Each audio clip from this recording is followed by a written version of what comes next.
Well, there once was a girl running in our group. She had a high-speed motor in a 40 Ford coupe. She had a racing cam and a supercharged. Look out, buddy, hot rod and large. She's a hot rod. She's a hot rod. Here, I did some research this weekend. I've got a few things I got to tell you, and you're not going to like it. I didn't. Maybe you will. I don't know. Maybe you're probably driving all these. The U.S. News came out with their best cars for the money for 2019. Okay? And I'll just read them to you, and you see what you think here. In the SUV category, best two-row SUV luxury, the Nissan Murano and the Lexus RX 350. Both nice vehicles, I tell you. The best three-row SUV luxury, Kia Sorento. I didn't know Kia Sorento was that big inside. Infiniti QX60. Wow. The best compact SUV luxury, Honda CRV, which a friend of mine has, and they're nice, and an Acura RDX. Nice vehicles. Very nice. Vans. The best minivan, replacing Dodge Caravan after how many years on top of the heap? The Honda Odyssey is the best minivan for the money, according to U.S. News. And the best subcompact SUV, the Hyundai Kona. That, you talk about subcompact?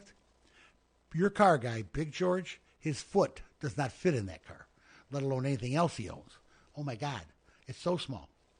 The best compact car is the Kia Soul. Sorry, I don't like them. They're ugly. Just my opinion, of course. Best large car, Toyota Avalon Hybrid. That's a sharp car. That is a sharp car. The Avalon has always been Toyota's top of the line, as far as I'm concerned. The best luxury midsize, Lexus. The best luxury small car, Kia Stinger. Best midsize car, Toyota Camry. You can't go wrong with a Toyota Camry. And the best subcompact, Honda Fit. The Hondas are like, they come with that motor that's like your grandma's Singer sewing machine that she got from her mother and her mother got from her mother, and now she's giving it to your mother, and then it's going to go to your wife. They just run forever. It's that the Hondas are just, they're known for being there and being there and being there and still being there. And then when you turn around, they're still there. I'm telling you, they last forever. Hoping to get a call here tonight from Bill Downing from the Route 66 dragway out there, the dirt track, and the big oval, the NASCAR oval. This weekend has the NASCAR race. And Tony Stewart is out there, though, and he's going to race in the dirt track races on Thursday and Friday night simply because he can. And that's where he got his upbringing on the dirt track. A lot of those race cars guys from NASCAR, that's where they got their upbringing. That's where they got their manhood on the dirt track, boy. And there's some horrendous driving going on there. And that should be a lot of fun to watch. I mean, it's going to be great. And I'm hoping they call. And I want to talk to Lenny Hughes. I want to see what they got going on at their cruise in this Sunday. Because I think I might run out there. I'm going to be at Blue Top for sure on Sunday evening for the bike night and the bike night and the band. They got to have a band. He had to cancel the band last week. I was there for breakfast Sunday morning when he did. It's just the rain. I'm so sick of this rain. We get a nice weekend. Look at today. Today was beautiful. Today would have been the day to have a car show, let me just tell you. Now they're talking, well, hey, we're gonna say that it might rain Saturday and Sunday. Oh, come on. I'm sick of it. I don't want any more rain. I want some car shows. I want to have some fun. This is good stuff. And all this charity, all these car shows go to great charities. You can't not go.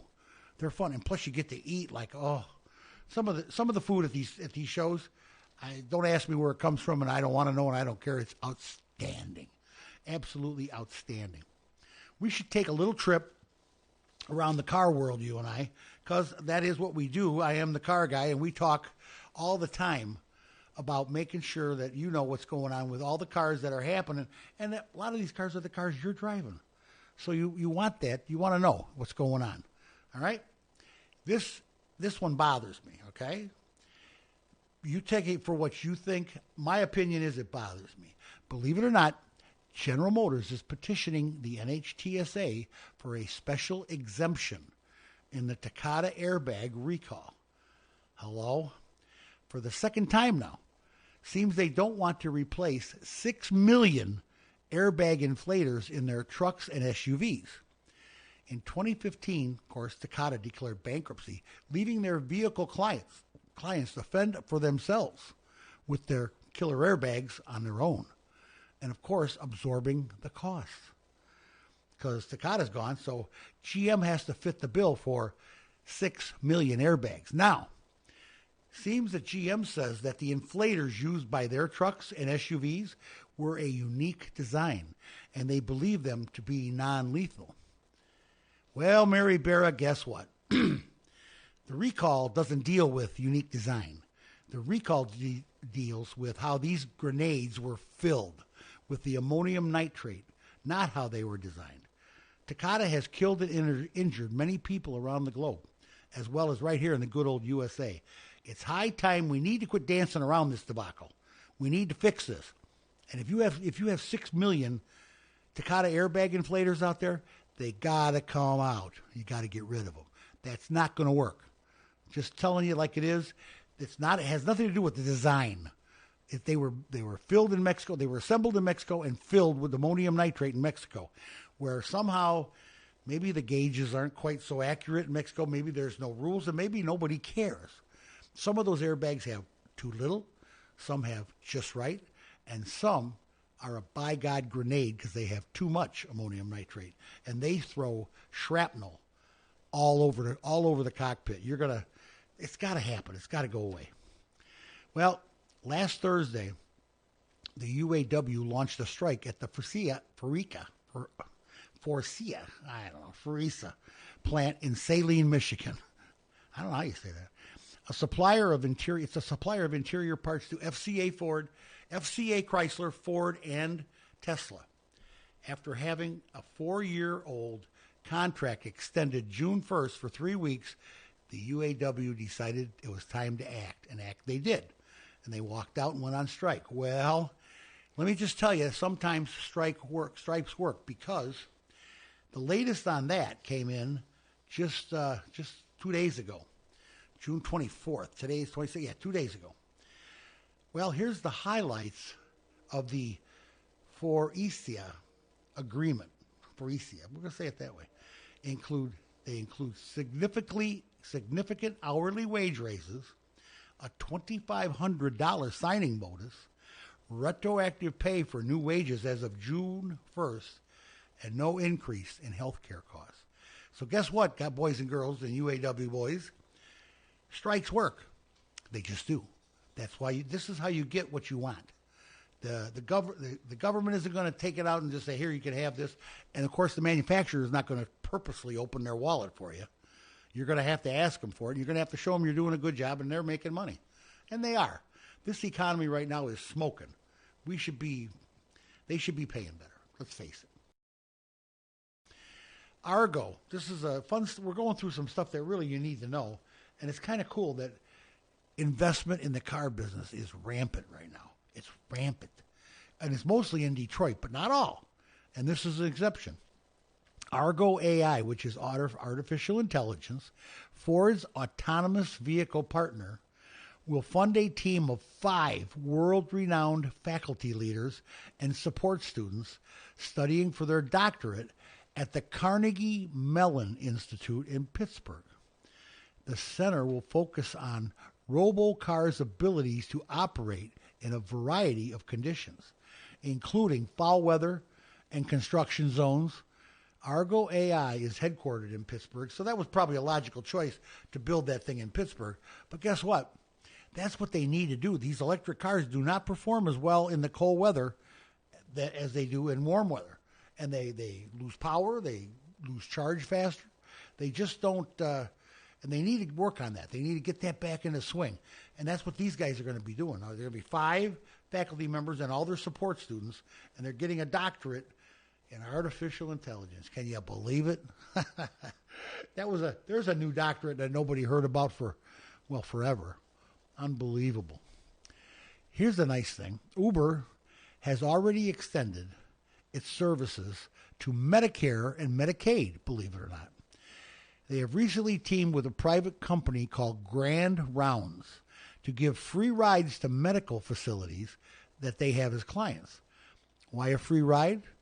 Well, hey, a $10 cab ride to a $1,000 or more hospital visit? You tell me. Besides, Uber is getting paid, so don't expect you have to tip. Don't worry about it. In other words, these facilities, these clinics and hospitals are going to have Uber give them a free ride so that they can get them to their place and get their dough. It's a racket, I got to tell you. If you're considering buying the very popular Jeep Gladiator, watch your step. Watch your step because of the demand. Most dealers are asking, or they're asking for sticker price on those cars. Sticker price. No dealing and wheeling. And getting it. They're getting sticker price. It's very popular. However, some of the dealers are adding a markup price, trying to capitalize on the Gladiator's popularity and getting away with it. And they're getting paid. I mean, they're paying money over sticker. Pay attention or wait till they come down off Cloud 9 and get a fair price. You know what I'm saying? But that Gladiator is so popular. And they're adding $1,000. You got to pay $1,000 over sticker to get one. Is that crazy or what? Well, I remember years ago, I worked for Chrysler before I opened my own shop, and the Dodge Omni came out, the little Omni, and they had a two-door version that was like a sports car, and people were paying $500 over sticker to get that car because there was only so many of them made, and they wanted that little hot rod for their collection or whatever. They're probably all rotted out now, but hey, $500 over the sticker. Now, the sticker is the manufacturer's suggested retail price. That's the asking price. You don't go in and pay sticker. Well, you shouldn't. You always go in and you talk around and sell and deal, and make a deal. You wheel and deal. But now that people are going in and just laying down sticker price or whatever the dealer wants over sticker, because they're only getting so many Gladiators. So be very careful when you go to look for a Gladiator. I know you're going to want one. I know I got a couple of granddaughters that want them. I reported from the Chicago Auto Show last winter about the revolution I was witnessing as the bulk of the big automakers' displays were featuring trucks, and more trucks. Well, Fiat Chrysler and General Motors consumers have shown no problem paying exorbitant prices for what has become known as a luxury pickup. All of the big three are peddling, or will be, $100,000 pickups in the near future. $100,000 to haul your dirt around town. Come on. You got to be kidding me. Well, hey, a truck is a truck to me. But they're so luxury. They don't even ride like a truck anymore. They ride like a Cadillac, for God's sakes. You know, it's time for a little truth here. And I got a little problem, and I think it's time that we talk about this. And by God, if it gets me in trouble, I don't think it'll get me in trouble. You won't get mad at me, will you? Okay, good. In a survey by the Insurance Institute for Highway Safety, the IIHS, it has found that 48% of the participants thought hands-free driving meant it was safe to take your hands off the wheel anytime. Even more said they thought that they could text or gaze at the scenery while driving. That's what hands-free means to them. The survey went on to say that most participants did not grasp the concept of the phrase autopilot. The phrase autopilot. That's the name of Tesla's system for self-driving that they hailed as the world's leader in autonomous driving. Tesla said this is the cat's meow, man. This is it. And then disabled all the Tesla autopilots on the road. After they claimed it was the best, they took their computers and shot them off because people were getting killed. Because they didn't work right. I'm telling you. They did not work right. I'm sorry. They did not. Here's the real deal. And this is strictly the opinion of your car guy and does not reflect any opinions of the radio stations, WIMS, WHFB, or the Girard Media whatsoever. The people surveyed by the IIHS was a 2,000 non-autonomous vehicle owners group. The IIHS claims that the majority of them don't understand the levels of autonomous technology and can't be expected to use them correctly. Well, let's look at this from the other side. All right? Those surveyed were not the ones that plunked down $100,000 for a new cutting-edge high-tech vehicle only to be disappointed or at worst killed in an avoidable accident. The consumers that bought into Tesla's autopilot system paid through the nose for a very disappointing car. They were schooled on the use of the autopilot, they were taught how it works, and then went on to find out that many of the glitches did in fact exist. Hopefully, Tesla turned off their system before a disaster. But just the same, they owned a $15,000 option that became unusable, or worse than that, caused a crash. This survey is in no way, shape, or form exonerates any self-driving car maker from liability regarding their autonomous technology. I told you when this whole thing started, we talked about this. Too much, too soon. And everybody's excited about being the first on their block to have the autonomous car. So they slapped it together, they threw it out there, and people got hurt. And they're gonna try and say, the IIHS is gonna try and say, well, people didn't understand how it worked. If you put $100,000 on the line for a car, you buy a car, and you're gonna walk out of there and not know how it all works. Come on, people that pay $100,000 for a car don't buy a schlockmobile. They don't buy junk. They buy something and they learn how to use it and they drive it and they love it. They're car people. That's what they do. And they were trying to use it the way it was intended to be used. And when Tesla found out it couldn't work that way, Google found out, Apple, they all found out. They started disabling them. They quit testing in Arizona because people got killed. Google did. There's several other companies out in California kept running people over. Everybody's in a hurry to be the first on the block, but guess what? The first on the block, if you're gonna run over people or you're gonna run into things, that doesn't make you the first on the block. That makes you the worst on the block. Okay? And this has gotta go to the safety side. The electronic vehicles are here. The charging stations are here. We're gonna get off Arab oil. You and me. We're gonna throw Arab oil down the drain, and we're gonna start driving clean and free of Arab oil. But autonomously, let's give that a little thought. Okay? I don't care what you say. It's not something that you can just throw together and assume it's going to work. And artificial intelligence, and we talked about this, I bring it up all the time. Artificial intelligence is just that. It's artificial. That computer is programmed by somebody. Okay? If I program that computer, that's my intelligence you're driving with. It's using my thought processes. It's using the things that I think about to drive. The computer can't think. Only God can make something that thinks, okay? That for itself. The computer can't think for itself. It can think exactly how you program it. It can think to the way you set it, but it can't drive the car yet. If someday down the road there is such a thing as a computer that thinks, I'll be the first one to tell you. I'll be the first one to acknowledge it. And feel free to tell me if you think I'm cuckoo, but I'm not. And these cars, these artificial intelligence cars, the autonomous driving, has got to calm down. You're not going to be the first on the block if you're going to be the worst. If you're going to hurt people, it's not going to count. It's not going to be the same. You have to, you must use your artificial intelligence correctly. You have to use your autonomous controls correctly. And it will work. It will work eventually, but not immediately, not right after you decide, okay, it's time to do this.